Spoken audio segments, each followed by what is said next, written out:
Hi, everybody, and welcome to another episode of the S&S Cycle Proven Performance Podcast. I'm joined today by a bunch of people from S&S. I'd love for them to go ahead and introduce themselves, starting with Jeff. Hey, Howard. I'm Jeff Bailey. I'm our Vice President of Core Product Engineering and also in charge of our race team here at S&S. Justin. Yep, I'm Justin Bramstead, Senior Manager of Warranty and Benchmarking. And Tim. Howdy, I am VP of R&D Engineering. And Charlie. Hello, I'm Executive Vice President of Business Development.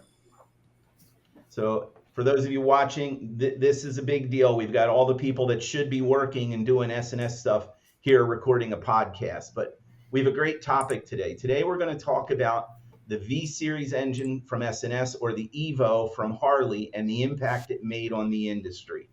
I want to kind of kick the story about this off with my own personal experience. The 80-inch EVO was the hottest thing in the world for articles in magazines. And when I used to do magazines, every month we had a new article on what you could do with a cam, a pipe, a carburetor, anything, headwork, because we were all chasing getting that 50 horsepower engine to 80 horsepower, because a horsepower per cubic inch with an 80-inch engine, man, that was a dream unless you were willing to go completely radical and modify everything and try to get 100 horsepower. But that sort of made those engines want a grenade, and we kind of stuck to pushing people to try and get to 80.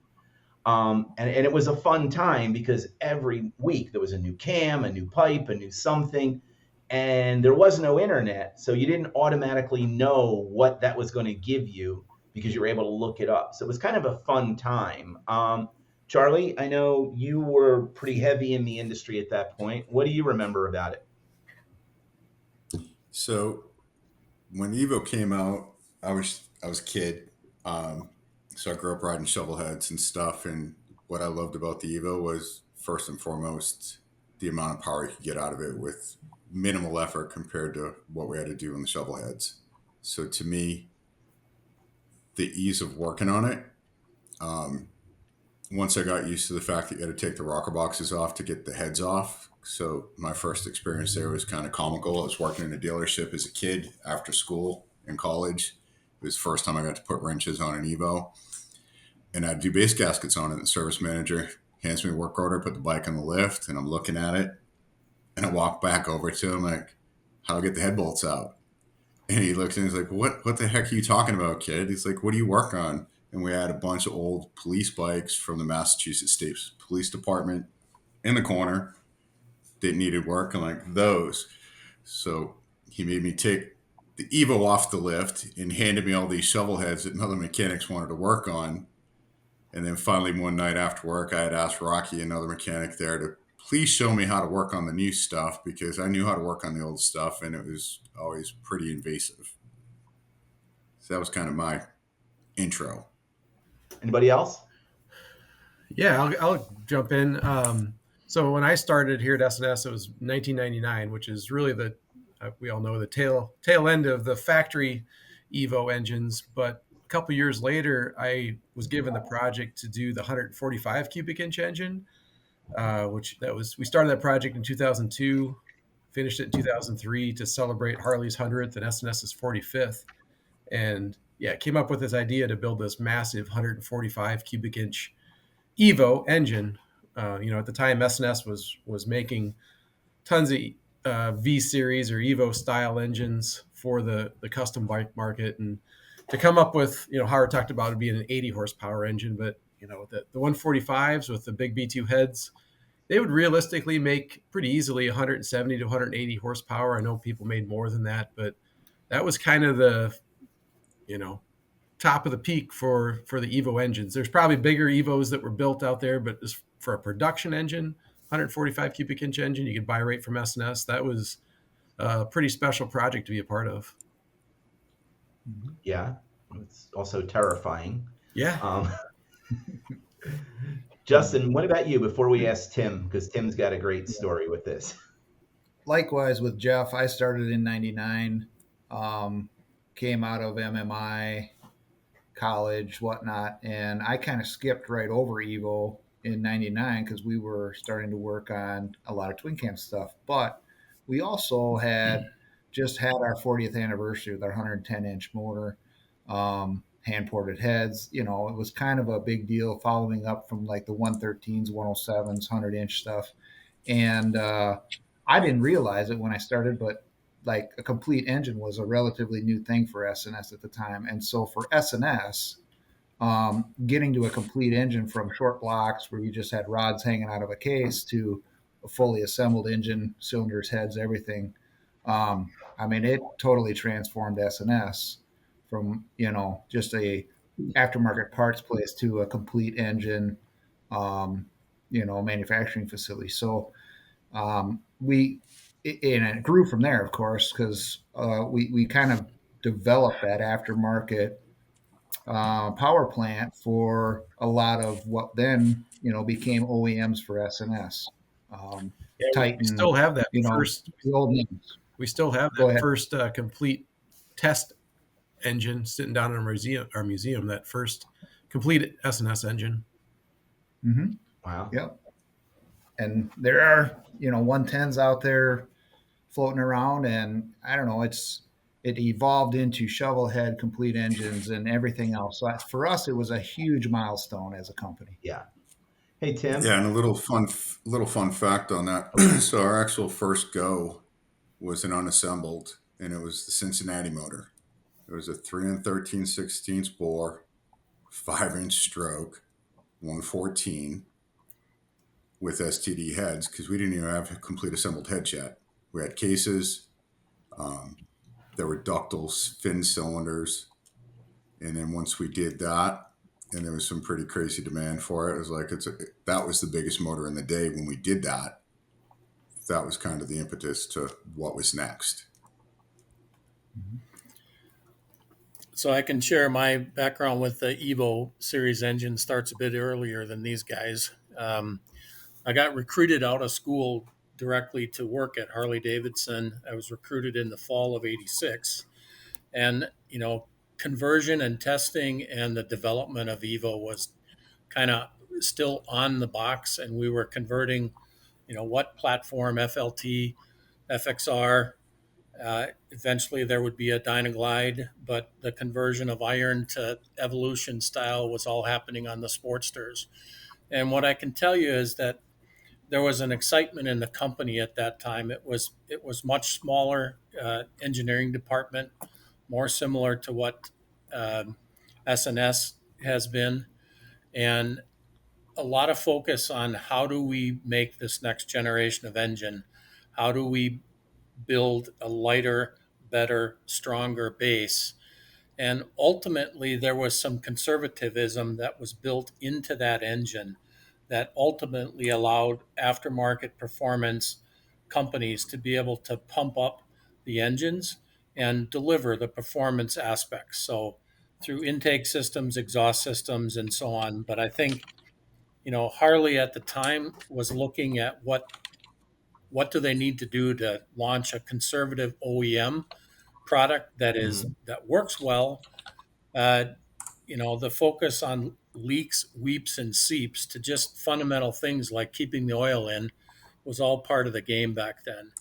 But ultimately, the stability of that platform went on to be exercised. S&S was one of the early engagers that was able to start to add displacement and add performance parts. So exciting time in the industry then. That foundation that was created has allowed a lot of the industry to grow and expand since then. Absolutely. Hey, Charlie. My favorite V-Series engine from S&S was the 124, which led to the 124 showcase that we did between Hot Bike and S&S. But don't you have a story about how the 124 was built? Oh, yeah. So back in that time, the biggest production engine S&S built was a 113. We did some longer stroke versions for West Coast choppers and a few others. There would be like 116 or 119, I think, with the 5-inch stroke on the 4-inch bore. We're in Laconia, and it was Scott Schovall, James Simonelli, the late Tom Johnson, and myself up late one night.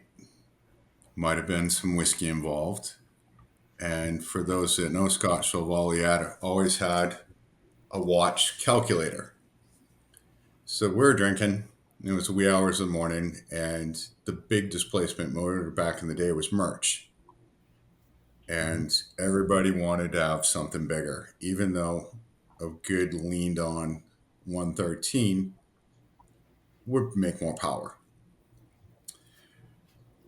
What became the 124 V-Series engine was supposed to be a big fin pack 4-inch bore engine with piston oilers and some of the things that were of evolution from the EVO to the twin cam.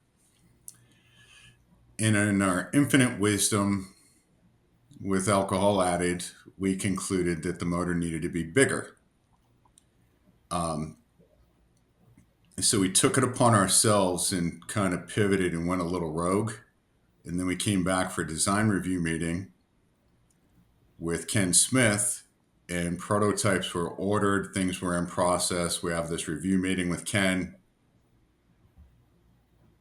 Meeting ends, and Scott and I are the only two of the fourth in this brain trust to do this. And we get up to leave, and Ken tells us to sit down and commence screaming at us for the next hour. And Scott and I are looking across from each other at the table going, we're fired. Like, we're dead right now. Gave us all the reasons why it wasn't going to work. Going back to the Ironhead Sportster with the aluminum buttons that would support the oil rail and how this wasn't going to live. And Scott and I got together later and like, this better effing work, man. we hope to God this works. And the team collectively, I mean, we beat the butt off of that motor for a long time before we released it to prime time. And once it launched, I believe sales at the time and forecast that we do like 400 motors for the year. And within 2 weeks of releasing it, I believe we had open orders for over 1,500 engines. We're back ordered for like the next 6 months because the foundries couldn't make castings and forgings fast enough for us. So yeah, that's my little story on that one. Yeah, the V-Series, our V-Series and the EVO really impacted the industry. I mean, it's what became of the custom bike market. And Jeff and Justin, I know you guys were very instrumental in serving those aftermarket manufacturers with what they wanted with those engines, right?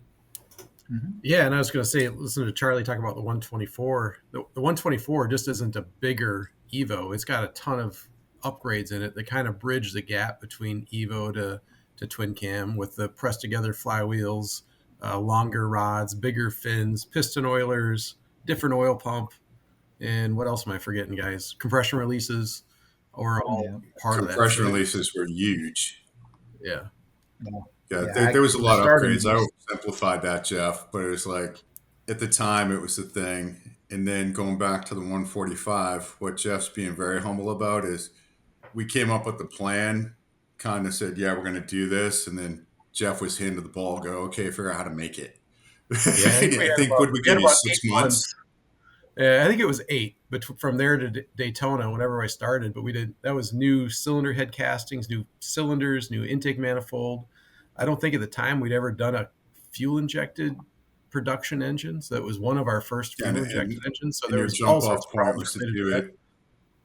Your jump off point was to do it in 145 cubic inch. Yeah, that's a billet connecting rod in production, which we had never done before either. So there was any number of challenges, but somehow it got done. Yeah, I was handed tune all these bikes, right? So the 5 builders that we chose to create those bikes, 9 each, right? So 45 bikes, but we had to tune every one of them because they had tried tuning them and it was not easy. It's such a big animal, higher compression, all these different combinations. And still, we were relatively in our infancy with our VFI product at the time. So they all came here, and that was a challenging thing to get through all the tuning on them. But yeah, I remember going back to the whole twin cam 4-inch and 4 1/8 development alongside what we called the BFD or big fin design, right? EVO. Um, was we were running the old 4-inch small fin castings on twin cams and running 116s because we didn't know we were going to go to 4 1/8 bore at the time. We were very concerned about cylinders getting thin and not living. And so to get a crankcase for that would handle the 4 1/8 and give us a nice thick spigot on the cylinder that would actually live and be round and straight within reason, right? But yeah, I can remember riding old Morphodite engines on twin cams with small fin cylinders and stock heads or S&S heads and just, building every which configuration to try and get to, well, what are we going to do for production, Yeah, that's Along good, that Jeff. line, what are we going to do for production? At the time within Harley, companies like S&S were pulling the company forward, needing us to respond to the performance that was being produced by aftermarket's performance companies.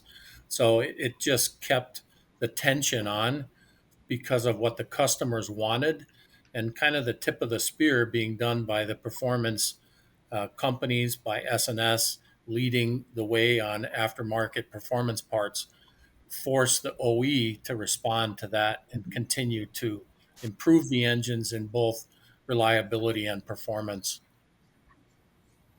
That's what I was thinking. Back to Howard's original question, like for the factory Harley EVO engine, this upgrade in reliability and probably cost and ability to manufacture when that came out in 80, late 84, 85, whenever it really was. I mean, that was such a massive upgrade from what the shovel head was. Now we all look at shovel heads and think they're cool, but the motorcycles back then probably weren't that good, and they couldn't build them fast enough or cheap enough. So if Harley had to make a major change to be able to produce the number of bikes that was in demand at the time. Well, and that's actually a great point, Jeff, because when the Evo came out and all of a sudden everybody said, oh, Harleys are reliable. Oh, Harleys don't leak. Now all the Hollywood people wanted a Harley, and suddenly that year, 2 year, 2.5 year backlog started becoming predominant in the industry. That gave birth to Titan and Big Dog and BMC and Carefree and who am I missing, Justin and Jeff? Because there American were Iron a lot Horse. American Iron Horse, and like all those companies came to S&S and said, we need your engine so we can build motorcycles because people want to buy bikes and they can't.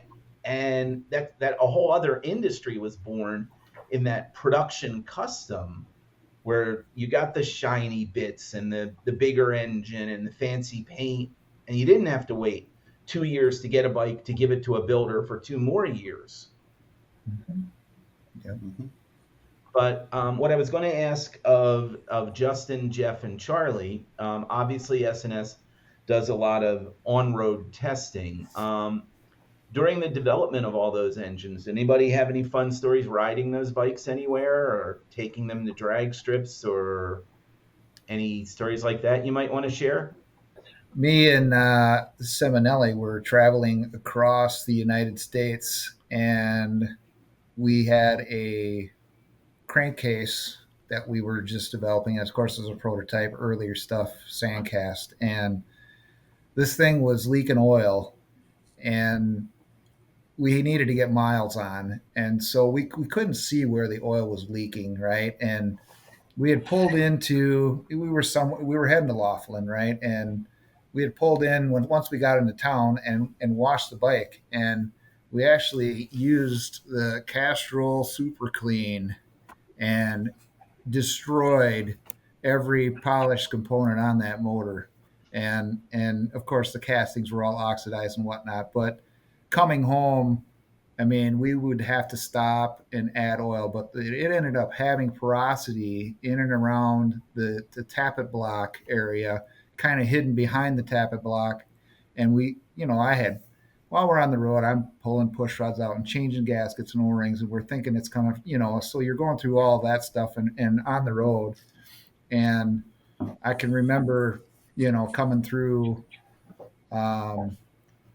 somewhere, Nevada, whatever, and it said next gas stop really far, and I had gotten way far ahead of James, and James was looking for me, to say the least, and I was looking for gas, and I found gas, but we got mixed up and he got ahead of me, and when I caught up, boy, he gave me hell. But I was green and new as it came. But James can I remember that coming back and what that looks like.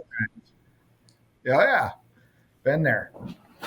But yeah, I put a lot of miles on in my early years riding for this company, trying to put miles on. I know on that Dyna, there was probably in the neighborhood of about 40,000 just going to events and shows. And I did a lot of miles on that bike for sure. Yeah, we had some good old test bikes. We still have the old FXR around that's now got a different paint job, but that thing had a ton of drag strip passes. We had the Gump was a Road King. Was it 90? It was a first year fuel injected bike. That had a lot of 124s in it. And then the one I was thinking of, we had a Ultra, and I rode that to Sturgis one year. And I think everybody else was on twin cams, but I was still on the old EVO bike. And all of these 124s and a bagger are just a ton of fun. And actually, another Simonelli story. I think he was out in front of the pack leading, and the throttle just kept getting opened up a little bit more. We're cruising down the interstate at, significantly into the triple digits, and just running there. And that kind of a testament to its reliability. But yeah, I think there was, what was it? Were you on that trip, Justin? Or maybe you probably did it multiple times, but one of them, there's 4 or 5 of us on 124 baggers and just cruising really fast until we needed gas and get off do it again. Yeah. Yeah, I learned on one of the trips to Sturgis, 124, and it was an EVO Road King. At approximately, per the factory speedometer, about 118 or 120 miles an hour, that windshield will fold in half. It'll literally buckle. Scared the ever-living crap out of me, because when it folded over, it totally changed the frontal area of the drag of the bike, and it got a little crazy for a second. So Jeff, something you mentioned that, of course, I have to throw a plug for S&S in for our product, but obviously we still make the V124, and it's a very great motor to put in an older Evo style bagger and build yourself a really fast, really fun bike for really low dollars compared to what's on the market now. And it just gives you the saddlebags, windshield, and a whole bunch of horsepower. So just if you're listening and you're thinking about something, an old used bagger and a 124 is a wonderful combination. Yeah, there's something to be said for the conversation. Something to be said for the simplicity of a carburetor and a 124 Evo. Just throw it in the bike, and that's probably 125, 130, maybe more for horsepower, and that's really a way to almost double the power of an old bike. Yep.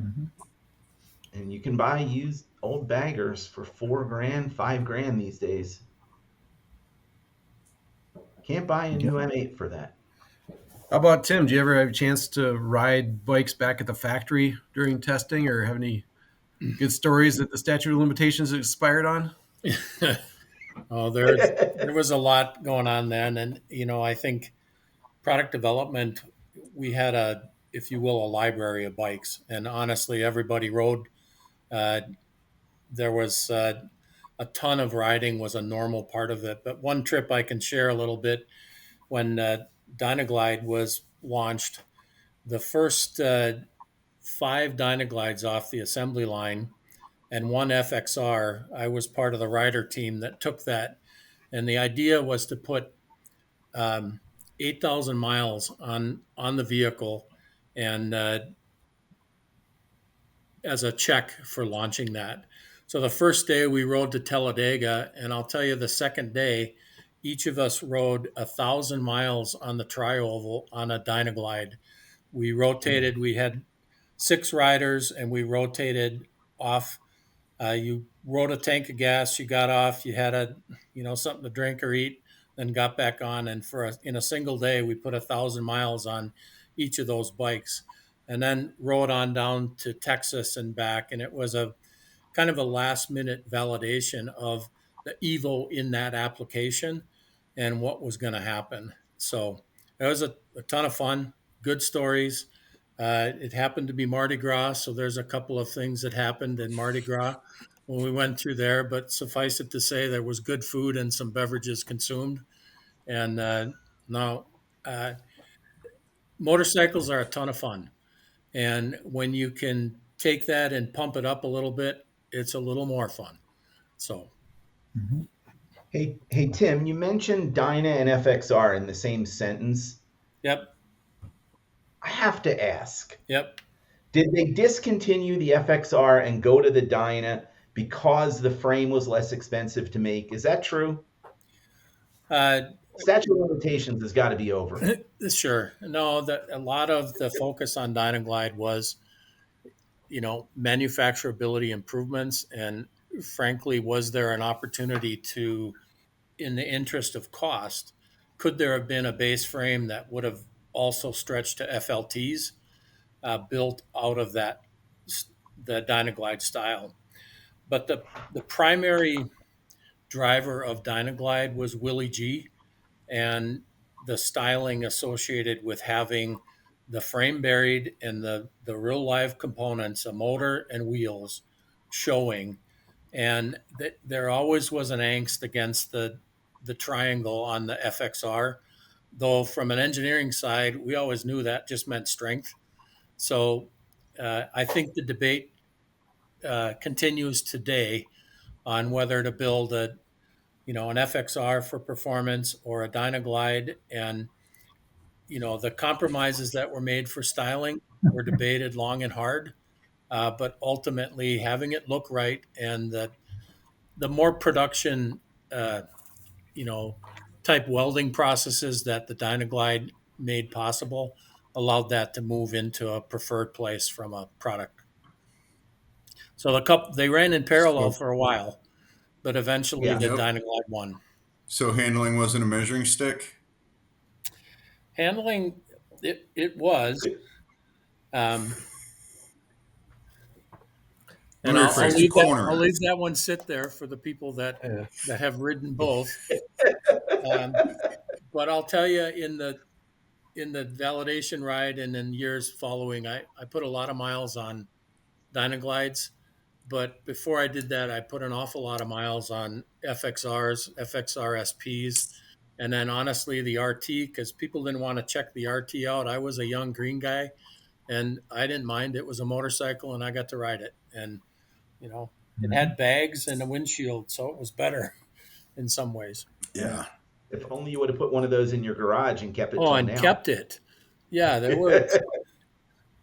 Yeah, no, but funny. That harkened back to Nova stuff that was happening back then. So, back when the RT and the RP were out, the dealer I was working for, we did all the state police bikes. We'd get a bunch of these things in on trade, when they recycle and get new. The market, the consumers hated RTs and the old police bikes. And I remember in the back, because we used to have to take the fairings and bags and floorboards off of these things and turn them into standard bikes with tall suspension to be able to sell them. And it got to be 1992. And I remember going in the back of the parts room, and there was racking there. And there was like 15 or 18 RT, RP, inner and outer fairings, floorboards, brake pedals, saddlebags, and we filled a dumpster up and threw all this stuff away because nobody wanted it. And then you fast forward and everybody's like, oh, that's the coolest thing ever. Like, well, where the hell were you 30 years ago? Yep. Well, guys, I think this was a great conversation. Anybody want to say anything else before I end this? Because, I take control of these things. All Nothing? good. Oh, No. it's fun going through the old memories. Thank you. Guys, thank you again very much for taking time out of the day. I know everybody has a full plate right now, but this is important to get stories like this out to our listeners. So thanks a lot, and we are done.